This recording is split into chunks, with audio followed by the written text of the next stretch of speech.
when you look word by word, but we are now subsuming ourselves into a quasi-judicial mechanism, Mr. Speaker.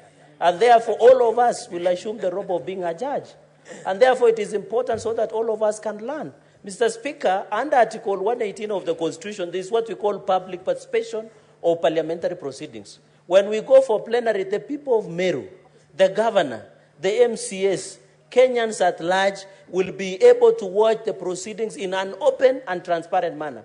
I'm not casting aspersions on the proceedings of the committees. It is supposed to be open, Mr. Speaker. It is supposed to be open, and it is open as per Article 118 of the Constitution 2010, Mr. Speaker. But to avoid being salamiwad by the Gen Z, Mr. Speaker, it is better nowadays to put things on the open. Because committees sometimes in the nature, Mr. Speaker, can sometimes escape the attention of the public, Mr. Speaker. I agree, Mr. Speaker, the issues of Meru are very unique, complex, and diverse, Mr. Speaker. We cannot kneel over under Article 192 on suspension of county of Meru. Meru is working. Some parts of Meru are not working, Mr. Speaker. And I want to remind the deputy party leader of ODM, and I want to advise the Secretary General of ODM to organize an induction at Kenya School of Government, the way Akinajo and the rest have been done for the last 2 weeks, so that he understands, Mr. Speaker, we don't have a functional IEBC at the moment, Mr. Speaker. The NADCO report, the amendments of IEBC, we are still considering, Mr. Speaker.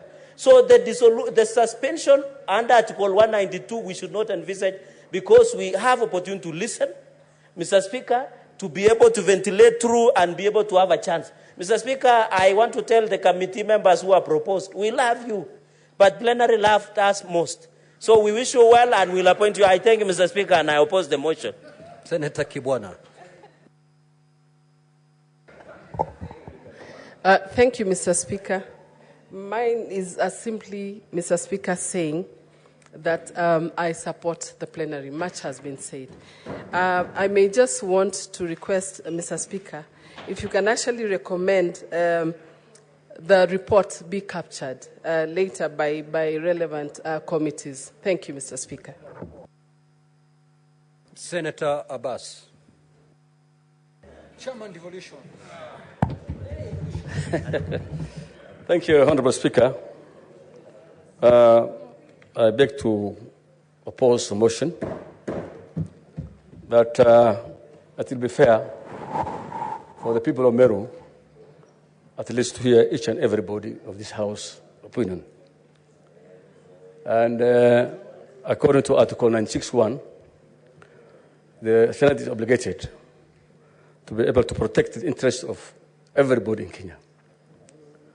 And I think if you have the entire senators in this House to interrogate and to ask questions, I think there will be more opinions that will be reached, and there will be fair hearing for everybody, both sides of the divide, that is the governor in question, and the members of the Assembly, and the public at large.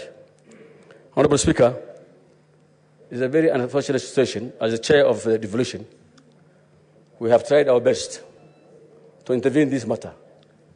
That members visited there, we created dialogue.